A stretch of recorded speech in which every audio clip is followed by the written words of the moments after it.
حضرت عمر بن عبدالعزیز کے زمانے میں نا ایک سید صاحب کہتے میری 4 بیٹیاں تھیں تو مجھے ضرورت تھی، میری کوئی مدد نہیں ہو رہی تھی، میں درود شریف پڑھتے پڑھتے سو گیا تو مجھے خواب میں محبوب پاک کا دیدار نصیب ہوا۔ میں نے استغاثہ پیش کیا کہ حضور پریشان ہوں، بیٹیوں کا باپ ہو، تو نبی پاک علیہ السلام نے فرمایا تو عمر بن عبدالعزیز کے پاس جا۔ عمر بن عبدالعزیز وہ باکمال شخص ہے جو روزانہ 10 سپارے قرآن پاک کے پڑھتا ہے، 10,000 بار مجھ پر درود و سلام پڑھتا ہے۔ کتنے سپارے؟ ہم تو خیر سارے مصروف ہیں، 10 لائنیں بھی نہیں پڑھ سکتے، تو بڑے بیزی لوگ ہیں۔ ہم قرآن شریف پڑھیں گے تو فیس بک کون چلائے گا؟ ہم اگر قرآن شریف پڑھیں گے تو وہ واٹس ایپ پہ ٹائم کون دے گا؟ ہم تو بیزی ہیں، بہت زیادہ مصروف ہیں۔ ہم اگر تھوڑی دیر قرآن شریف کھولیں گے تو وہ جو سیاسی تبصرہ سارا دن کرنا ہوتا ہے وہ کہ گرنا نہ جائے کوئی آسمان سے چیز، ہم تو مطلب بیزی ہے۔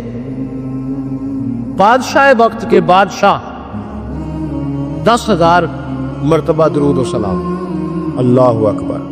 بس بندہ ارادہ کر لے تو اللہ اسے موقع بھی عطا فرمائی دیتا ہے، اللہ اس کی مدد کرتا ہے۔ 10,000 بار پڑھتے تھے تو نبی پاک علیہ السلام نے کیا خوبصورت بات ارشاد فرمائی۔ محبوب فرمانے لگے 2-4 دن پہلے نا عمر بن عبدالعزیز نے 3,000 درود شریف کم پڑھا ہے، اسے جا کے کہے 500 دینار جرمانہ دے، وہ 500 لے آ، تیرا کام بن جائے گا۔ جناب عمر بن عبدالعزیز کے پاس وہ سید صاحب آئے، کہتے میں سمجھا کسی درویش کا نام بتایا ہے، میں سمجھا کسی خانقاہ کے سجادے کی بات ہے، کسی مسجد کے خطیب کی، کسی ادارے کے محتمم کی بات، لیکن جب میں ان کے علاقے میں آیا میں نے پوچھا عمر بن عبدالعزیز کون ہے، تو لوگوں نے کہا وہ تو ہمارے حکمران ہیں۔ میں نے کہا بادشاہ، لے چلو۔ جب میں گیا تو بڑا عالی شان جبہ، سر پر تاج، دائیں بائیں دربار میں لوگ۔ پھر میرے دل میں خیال آیا میں غلط آدمی کے پاس تو نہیں آ گیا، یہ کون شخص ہے؟ لیکن جب میں لوگوں سے پوچھا کہ یہ عمر بن عبدالعزیز ہی ہے، کابو ہی ہے، کہتے میں ان کے قریب گیا، دیکھو راز کھول رہے۔ کہتے میں کان میں جا کے کہا 10,000 درود شریف پڑھتے ہو؟ کہتے انہیں شاخ لگا، جھٹکا، یوں دیکھا، تجھے کس نے بتایا؟ میں نے کہا کوئی ہفتہ سوا پہلے 3,000 کم بھی پڑھا ہے۔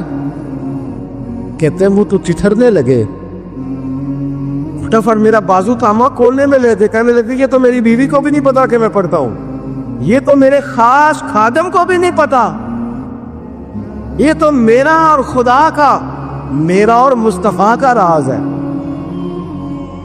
اللہ رسول سے میرا راز ہے، تجھے کیسے پتا چلا؟ کہتے ہیں سید صاحب کہتے ہیں میں نے ان سے کہا کہ جن کے ساتھ آپ کا راز ہے مجھے انہوں نے ہی بتایا ہے، رازدار میں ہی بتایا ہے، اور محبوب نے فرمایا میں سید ہوں، مجھے گھر میں ضرورت تھی، صدقہ زکوٰۃ لے نہیں سکتا، مجھے حضور نے کہا جا اسے کہا تجھے 500 دینار دے۔ کم پڑھا درود شریف؟ تو کہتے ہیں حضرت عمر بن عبدالعزیز ایک ستون کے پاس چلے گئے اور ستون پر انہوں نے بازو رکھے، چہرہ رگڑ کے چیخے مار کے روئے، تو وہ میر حرم، میں غریب بے نوا، تو کجا من کجا، کتھے مہر علی تے کتھے تیری ثنا، گستاخ اکھی کتھے جاڑیا، کیسے آقاؤں کا بندہ ہو رضا، بول بالے میری سرکاروں کے، رونے لگے، اتنا روئے کہ ان کی طرف سے میں بھی رونے لگا۔ فرماتے ہو میرے اندر بات تھی کہ یہ درویش ہونا چاہیے تھا، یہ ماجرا کیا ہے؟ فرماتے جناب عمر بن عبدالعزیز جب کچھ ٹھنڈے ہوئے نا طبیعت ان کی، تو بازو سے پکڑ کے مجھے ایک حجرے میں لے گئے، اس کمرے کی طرف سارا محل سارا دربار گزر گیا، اینڈ پہ ایک حجرا آیا، باہر بڑا خوبصورت اس کے اچھا دروازہ بنا ہوا ہے، قیمتی، لیکن فرماتے ہیں جب کھول کے اندر گئے تو اندر کچا مکان، ایک مٹکا، 2 پیالے مٹی کے، کچھ بڑے بڑے سامان پڑے ہوئے، رسیاں پڑی ہوئی ہے، سینے کا سامان ہے، کھجور کی چھال پڑی ہے، کچھ ٹوکریاں پڑی۔ جناب عمر بن عبدالعزیز نے چٹائی اٹھائی، چٹائی سے 500 دینار نکالے اور مجھے دیے، اور کہتے ہیں جب انہوں نے اوپر سے جبہ اتارا تو نیچے سے پھٹا پرانا لباس نکل آیا. اوپر سے جب انہوں نے وہ اتارا تاج تو کھجور کی چھال کی پرانی ٹوپی نکلی. تو میں نے کہا حضور یہ کیا ہے سارا کچھ؟ تو رو پڑے, کہنے لگے اب تجھے رازداروں نے بتایا ہے تو میں کیوں نہ بتاؤں, اب تجھے انہوں نے بتایا ہے جو رازدار تھے تو میں کیوں نہ بتاؤں. فرمانے لگے یہ جو میں نے اوپر لباس پہنا ہوا ہے نا یہ بندوں کو دکھانے کے لیے, اور یہ جو میں نے اندر پہنا ہوا ہے یہ رب کریم کو دکھانے کے لیے. باہر اگر میں حکومت نہ سنبھالوں اور اس طرح نہ بیٹھوں تو انصاف کون قائم کرے. فرمانے لگے اللہ کی قسم 10 روپے بھی کبھی مال خزانہ سے نہیں لیے. میں رات جب فارغ ہوتا ہوں تو میں اور میری بیوی یہاں آ کے بیٹھتے ہیں. وہ بچوں کے پاس بیٹھ کے ٹوپیاں سیتی ہے تو میں یہاں بیٹھ کے ٹوپیاں سیتا ہوں. ٹوپیاں سیتا رہتا ہوں, مصطفیٰ پر درود و سلام پڑھتا رہتا ہوں, چٹائیاں بناتا رہتا ہوں, بھیجتا رہتا ہوں. اور فرمانے لگے تھوڑے تھوڑے کر کے نا میں نے پیسے رکھے تھے. خیال تھا کہ کوئی غریب آئے گا تو مدد کروں گا, خیال تھا کہ اگر ارادہ بنا تو آج پہ جاؤں گا. مجھے کیا خبر تھی کہ میرے یہ پیسے اتنے نصیبوں والے ہیں کہ میں اپنے نبی کے حکم سے خرچ کروں گا, اپنے محبوب کے کہنے پر اتنے میرے نصیب, اتنا میرا مرتبہ اور مقام. میرے عزیزو ان لوگوں کے جب راز کھلیں گے, ان لوگوں کے جب راز کھلیں, ان لوگوں کے جب راز کھلیں گے تو انہیں اللہ بڑے درجے عطا فرمائے گا, ان کو اللہ بڑے مرتبے اور بڑے مقام عطا فرمائے. ان پر اللہ تبارک و تعالیٰ کی خاص رحمتیں ہو. وہ لوگ جنہوں نے نام و نمود نہیں بنایا, چھپ چھپا کے دین کی نوکریاں کرتے رہے, کونے میں ہو کر کام کرتے رہے, انہیں اللہ جب اجر دے گا تو بڑا دے گا. میرے رسول کریم صلی اللہ تعالیٰ علیہ وآلہ وسلم ہجرت سے چند دن پہلے نا خانہ کعبہ کو اندر سے دیکھنے کا دل کیا میرے نبی پاک کا. کیا مجھے مکہ چھوڑ کے مدینہ طیبہ جانا ہے تو میں ذرا کعبہ معظمہ کے اندر سے زیارت کر لوں. عثمان بن طلحہ ایک شخص تھا جو کلید بردار تھا, جس کے پاس خانہ کعبہ کی چابی ہوتی. حضور صلی اللہ تعالیٰ علیہ وسلم نے اس سے کہا کہ بھائی چابی ذرا دے دو, میں خانہ کعبہ کے اندر سے زیارت کرنا چاہتا ہوں. کہنے لگا کوئی اور ہوتا تو میں دے دیتا, آپ کو نہیں دوں گا. معاذ اللہ ثم معاذ اللہ. میرے رسول پاک کی بات نہ ستارے بھی مانتے, چاند بھی مانتا ہے, سورج بھی مانتا ہے. حضور اگر سورج کو کہنا واپس آ, حضرت علی نے نماز پڑھنی ہے تو وہ آ جاتا ہے. اور اگر حضور فرما دے چاند کو 2 ٹکڑے ہو جا تو وہ 2 ٹکڑے ہو جاتا ہے. سورج بھی بات مانتا ہے, چاند بھی بات مانتا ہے. یہ سارے میرے رسول کریم علیہ السلام کے غلام ہیں. جہاں جہاں تک رب کریم کی خدائی ہے وہاں میرے حبیب کی مصطفیٰ ہے. حضور وہی چاہتے نا, وہی چاہتے. تو حضرت عمر اگر حکم دے تو زمین تیل واپس کر دیا, تو حضور حکم دیتے تو وہ کافر اندر دھنسا لیتی زمین. سارا کام اسی وقت ہو جاتا. لیکن حضور نے کیا فرمایا؟ عثمان بن طلحہ نے کہا نا کہ آپ کو چابی نہیں ملے گی.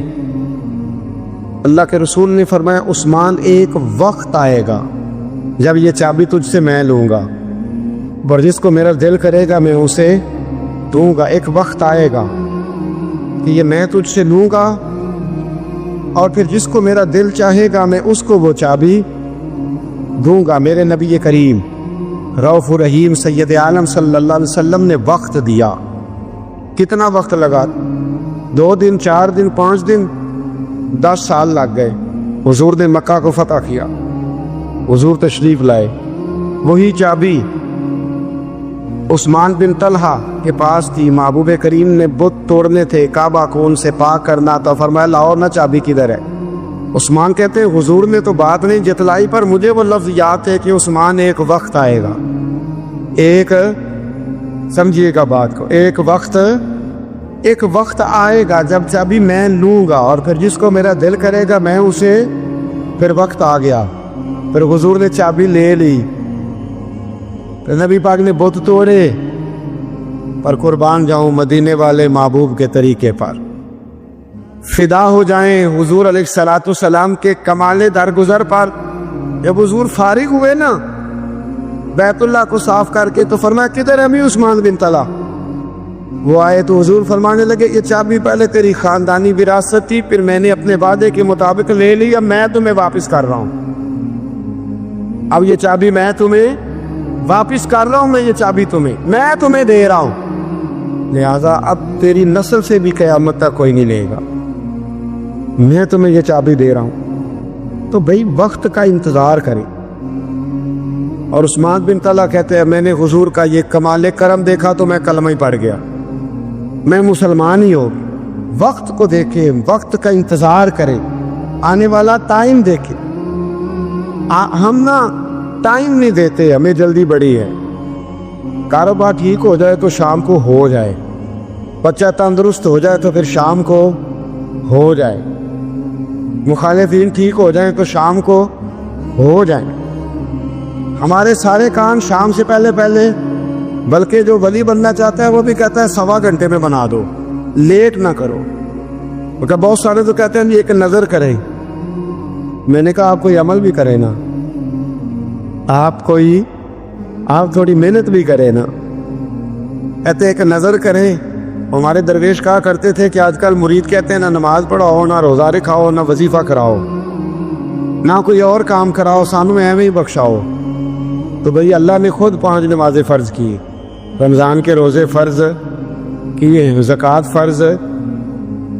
تو جب اللہ نے ذمہ داریاں لگائی ہیں تو پھر کون ہے جو بغیر ذمہ داریوں کے آگے جائے؟ تو اپنی زندگی میں چیزوں کو سمجھے، غور کریں، وقت آپ کو دینا ہے، اور جب آپ وقت دیتے ہیں تو بہت سارے معاملات ٹھیک ہو جاتے ہیں۔ حضرت عمار بن یاسر بڑا شروع میں کلمہ پڑھا، ان لوگوں نے بڑی تکلیفیں اٹھائیں جنہوں نے آغاز اسلام میں کلمہ پڑھا، حالات اور طرح کے۔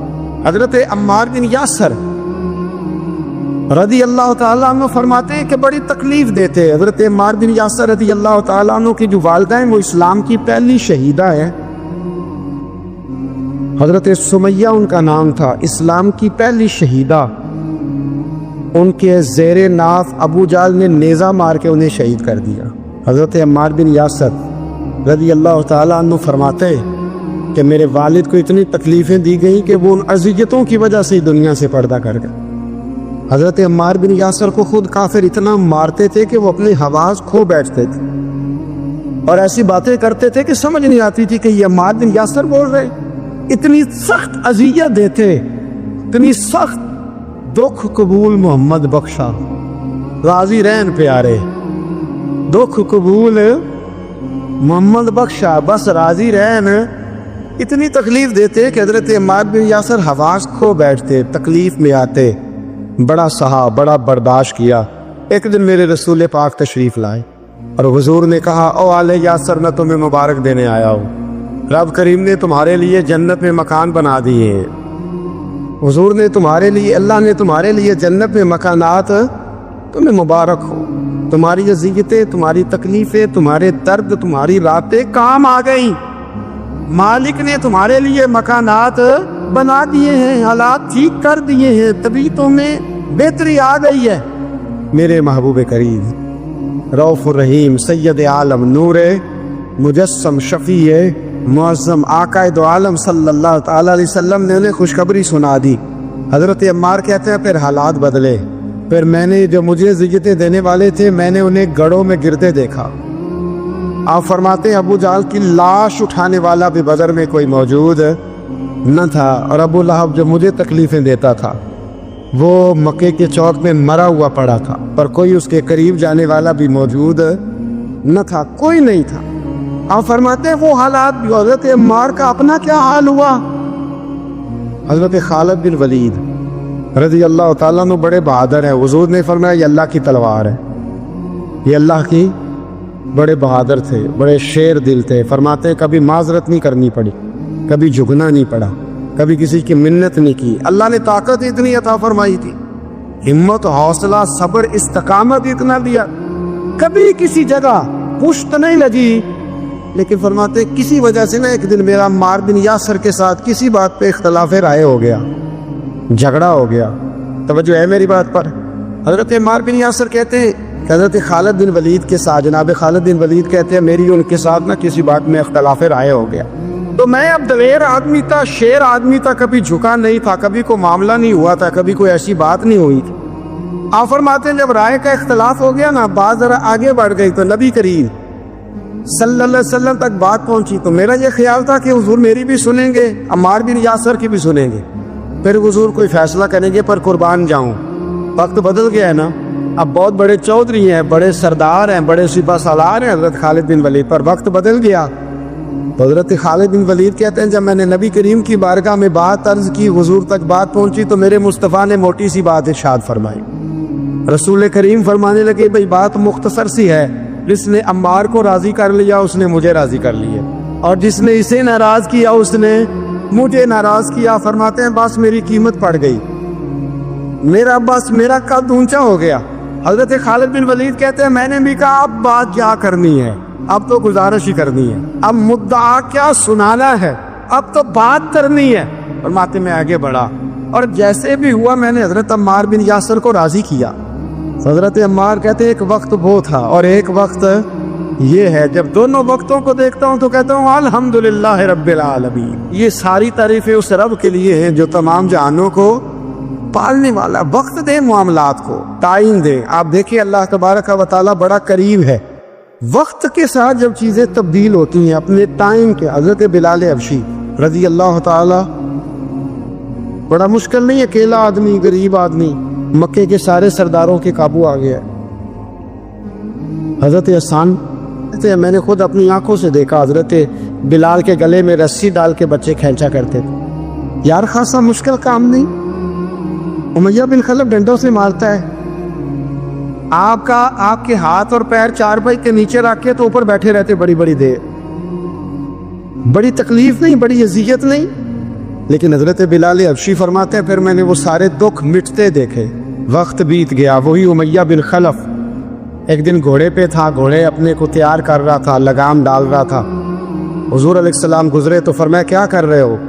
کہنے لگے اس گھوڑے پر بیٹھ کے آپ کو شہید کروں گا۔ تو حضور فرمانے لگے تیاری کر لے، تجھے قتل میں نہیں کرنا ہے۔ پھر جنگ کے موقع پہ نا ہلکی سی خراش لگائی رسول پاک نے اسی یا گلے پہ، تڑپتا تھا، روتا تھا، سسکتا تھا۔ لوگ کہتے تھے امیہ کیا ہو گیا، اتنا سیانا بندہ یہ کیا کرتا ہے؟ تو کہنے لگا تمہیں پتہ نہیں مجھے تکلیف کتنی ہے، ضرب تو چھوٹی ہے پر تمہیں پتہ نہیں لگائی کس نے ہے تو چھوٹی پر تمہیں خبر نہیں کہ لگائی کس نے ہے، کس نے یہ ضرب لگا دی ہے۔ پھر تڑپ کر سسک کر مرا۔ حالات بدل جاتے ہیں، حالات میں تبدیلیاں آ جاتی۔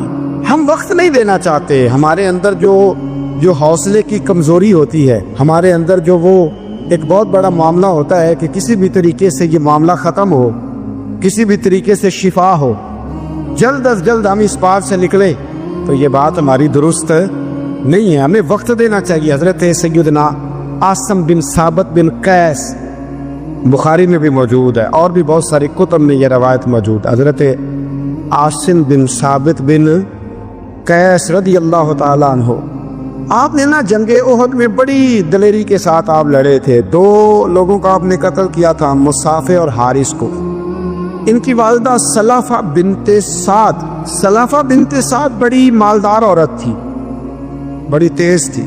اس نے قسم کھائی تھی کہ میرے 2 بیٹے چونکہ حضرت عاصم بن ثابت نے قتل کر دیے، اس نے قسم کھائی تھی کہ میں نا معاذ اللہ انہیں قتل کراؤں گی اور ان کی گردن اترواؤں گی اور ان کی کھوپڑی میں شراب بھر کے پیئیں گی۔ جملے بولنے والے کئی دفعہ بڑا ہی بول جاتے ہیں۔ حضرت عاصم بن ثابت بن قیس رضی اللہ تعالیٰ، سلافہ بن سعد کہنے لگی کہ میرے بیٹے چونکہ انہوں نے قتل کیے تو 100 اونٹ دوں گی جو انہیں شہید کرے گا، اور پھر میں معاذ اللہ ان کی گردن اتروا کے کھوپڑی کے اندر شراب بھر کے پیوں گی۔ حضرت عاصم بن ثابت بڑے بہادر تھے، قابو نہ آ سکے۔ کافروں نے ایک چال چلی کہ مدینے سے کچھ مبلغ مانگے تبلیغ کرنے کے لیے، بطور مبلغ کو مانگا، لیکن رستے میں بددیانتی کی، جھوٹ بولا، ظلم کیا، انہیں گرفتار کیا۔ اور گرفتار کر کے معاذ اللہ تعالیٰ انہیں بیچنا چاہا۔ حضرت عاصم بن ثابت کہنے لگے میں میدان کا آدمی ہوں، میں قید ہونے سے لڑائی کرنے کو بہتر سمجھتا ہوں، میں کفار کا قیدی ہونے سے شہید ہونے کو فضیلت دوں گا۔ تلوار نکال لی، لیزے نکال لیے، لڑنے لگے۔ اب اکیلا آدمی اور سامنے درجنوں بیسیوں لڑنے والے، سب کا رخ جب انہی کی طرف ہوا، حضرت عاصم بن ثابت بن قیس رضی اللہ تعالیٰ عنہ سمجھنے لگے اب شہید ہو جاؤں گا، تو آپ نے ایک دعا مانگی، کہنے لگے اے اللہ میرے بدن کی حفاظت کرنا، اے اللہ میرے وجود کی حفاظت کرنا، گویا میری لاش کی یہ بے حرمتی نہ کرے، اللہ حفاظت کرنا۔ شہید کر دیے گئے۔ جیسے ہی آپ شہید ہوئے تو وہاں تو منت یہ تھی نا معاذ اللہ کے گلا کاٹیں گے اور معاذ اللہ کھوپڑی میں شراب پیئیں گے۔ انہوں نے دعا کر دی، یا اللہ حفاظت کرنا۔ آپ سب بھی دعا کریں، یا اللہ ہماری حفاظت فرما، اے اللہ دنیا میں بھی حفاظت فرما، قبر میں بھی حفاظت فرما، حاسدوں سے، شریروں سے، مفسدوں سے، اے اللہ حفاظت کرنا۔ یہ دعا فرمائی۔ جب آپ شہید کر دیے گئے نا، لاش مبارک قریب تھی، تو کافر گردن کاٹنے کے لیے آگے بڑھے تو سینکڑوں کی تعداد میں شہد کی مکھیاں آ گئیں۔ انہوں نے گھیرا ڈال لیا سارے وجود کو۔ اب کتنی کو مکھیاں اڑائیں؟ ایک کو اڑاتے ہیں 10 اور آ جاتی ہیں، 2 کو اڑاتے ہیں 10 اور ان کا خیال تھا شاید وجود کاٹنے آئی ہیں۔ وہ چلے گئے، کہنے لگے شام کو جب مکھیاں چلی جائیں گی تو دوبارہ آئیں گے۔ لیکن جب مکھیاں اڑی تو انہوں نے وجود کو چھوا بھی نہیں تھا، انہوں نے وجود کی حفاظت کی، دعا مانگی تھی، اے اللہ ان سے میری حفاظت فرما، مجھے ثابت قدم رکھ۔ مکھیوں نے وجود کو چھوا بھی نہیں۔ اور جب رات ہوئی تو نہ بادل تھے، نہ پانی تھا، نہ ہوا تھی، لیکن اللہ نے پانی بھیجا، بارش آئی، اور حضرت عاصم بن ثابت کی لاش کو بہا کے لے گئی، وجود بہا کے لے گئی۔ سویرے ڈھونڈتے رہے پر ان کا وجود کسی کو ملا۔ بعد مرن دے مکھڑا میرا ہو جاوے جے تازہ، پھر سمجھ لینا محبوب میرے نے آن پڑے ہے جنازہ، پھر سمجھ لینا محبوب میرے نے آن پڑے ہے۔ اور ایک شعر پڑھنا دوں چلا کے گولڑا کا، کئی دفعہ پڑھتا ہوں، آج پھر نہ کہہ دوں۔ کہنے لگے بے قدرہ کو قدر نہ جاتی، کیتی خوب تسلی ہو، دنیا دار پجاری زردے کتیاں دے کل ٹلی ہو، بک بک روشن اکھیاں تکے او ویک حویلی کلی ہو، کوچ نصیر آسان جدوں کیتی پہ جانی تر تلی ہو۔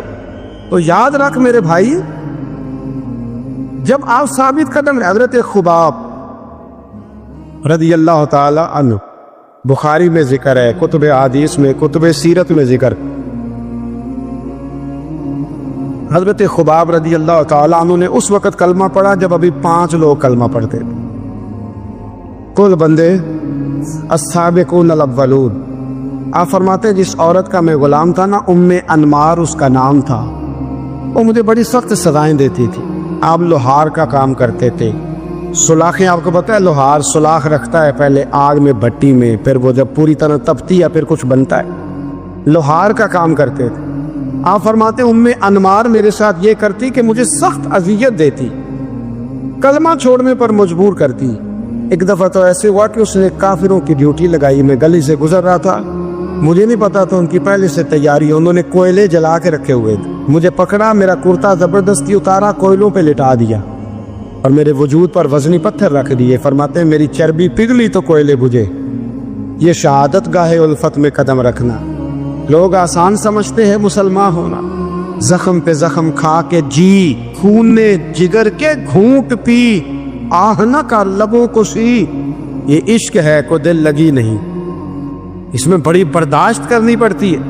آپ فرماتے ہیں کہ حضور علیہ السلام نہ خانہ کعبہ کی دیوار کے ساتھ ایک لگائے بیٹھے تھے، میں ایک دن حاضر، مجھے بڑی تکلیف دیتے تھے، کہتے ہیں جب میں کام کر رہا ہوتا تھا تو میری مالکن آتی تو وہ نکال کے نا سلاخ تو میرے سر پہ رکھ دیتی، میرا سارا وجود زخمی تھا۔ حضور خانہ کعبہ کی دیوار سے ٹیک لگائے بیٹھے تھے، میں حاضر ہوا تو محبوب کریم بھی اٹھے، تو حضور علیہ السلام سے میں نے عرض کی حضور دیکھیں مجھے کتنی تکلیف دی جاتی، تو ابھی فرمانے لگے بس اتنی،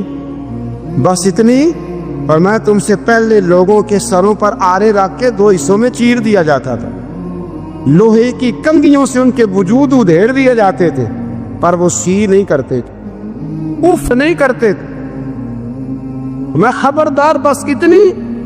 اور پھر میرے حضور نے ہاتھ اٹھائے، کہا اے اللہ خباب کی مدد فرما، اے اللہ خباب کی، اتنے لفظ ادا کی۔ حضرت خباب کہتے ہیں پھر میں نے وقت کو وقت دیا، پھر میں نے حالات کو وقت دیا، پھر میں نے اپنے محبوب کی دعا کو قبول ہوتے دیکھا۔ فرماتے ہیں وہ میری مالکن یہ مجھے تکلیف دیتی تھی، اذیت دیتی تھی، پر اس کا حال یہ تھا کہ اس کے سر میں درد اٹھا، اور جس طرح کتا چیختا ہے جب اسے مارا جاتا ہے تو وہ چلاتا ہے، اس طرح وہ آوازیں نکالتی۔ پھر وہ بہت بڑے طبیب کے پاس گئی تو اسے کسی نے کہا کہ لوہے کی سلاخوں سے اپنے سر کو دگوایا کر، داغ دیا کر، اسے جلایا کر جگہ جگہ سے، تاکہ تیرے اندر کا درد ختم ہو۔ تو آپ فرماتے ہیں پھر لوگوں میں نے صبر اور استقامت کا رزلٹ دیکھا کہ وہ جو مجھے بطور سزا میرے سر پہ سلاخیں رکھتی تھی، پھر وہ بطور دوائی منگانے لگی۔ میں سلاخ گرم کر کے لاتا، اس کے سر پہ رکھتا، فرماتے ہیں پھر اسے سکون ہوتا، پھر وہ تڑپتی، اور چونکہ مجھے تو وقت یاد تھا نا، کہتے ہیں لیکن میں مصطفیٰ کریم کا کلمہ پڑھتا تھا، میں نے کبھی دوبارہ پلٹ کر اسے یہ بات یاد نہ کرائی۔ آپ وقت دیں، ماحول کو ٹائم دیں، آپ دیکھیں، ہاں یہ ضرور دیکھ لیں کہ آپ کے ضمیر کے اندر کوئی ایسی بات تو نہیں، کوئی ایسا معاملہ تو نہیں کہ جہاں آپ غلط ہیں، اور اگر ایسا نہیں پھر آپ وقت دیں آنے والے اسباب کو۔ ہم نہ بڑی جلدی ہے، ہمیں دعا کرائی ہے تو آج شام تک مسئلہ ٹھیک ہونا چاہیے، دعائی کرائی ہے تو تب یہ شام تک ٹھیک ہونی چاہیے۔ اگر ہم راہ حق کے مسافر ہیں تو شام کو ہمیں قرب الہی مل چکا ہو، حضور کی بارگاہ کے ہم حضوری ہو چکے ہیں، ایسا نہیں ہے۔ آپ وقت دیں، سفر کو جاری رکھیں، تسلسل کے ساتھ سفر کریں، سفر کے لیے جتنے اسباب کی ضرورت ہے وہ سارے اکٹھے کریں، محنت پوری کریں، جد و جہد پوری کریں، ہمت پوری کریں، لیکن پھر نتیجہ اپنے رب کریم پہ چھوڑ دیں، پھر رزلٹ اپنے اللہ۔ کئی دفعہ ہماری چاہت اور ہوتی ہے، اللہ کی حکمت اور ہو، تو اللہ کی حکمتوں پر بہت ساری چیزوں کو چھوڑے۔ دعا کرتا ہوں اللہ کے حضور اللہ ہمیں سمجھنے کی توفیق عطا فرمائے۔